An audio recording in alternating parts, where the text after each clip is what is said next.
میرے بھائی اور دوستو، جنگ جمل اور جنگ صفین کے اندر صحابہ کرام کی شراکت کے اعتبار سے صحابہ کرام کی تعداد 30 سے زیادہ نہیں تھی۔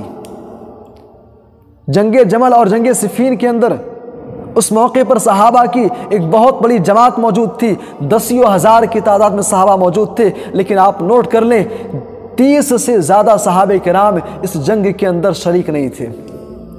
اور یہ کوئی ہوائی فائرنگ بات نہیں ہے، کوئی ہوائی فائرنگ بات نہیں ہے۔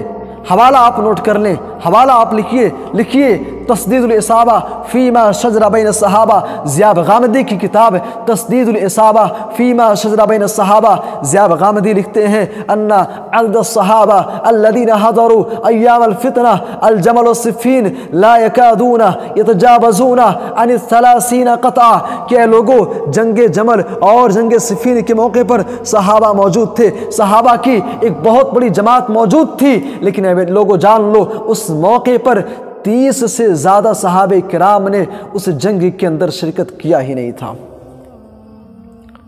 اس جنگ کے اندر صحابہ کی اولادیں تھیں، صحابہ کے اولاد و احفاد نے اس کے اندر شرکت کیا تھا۔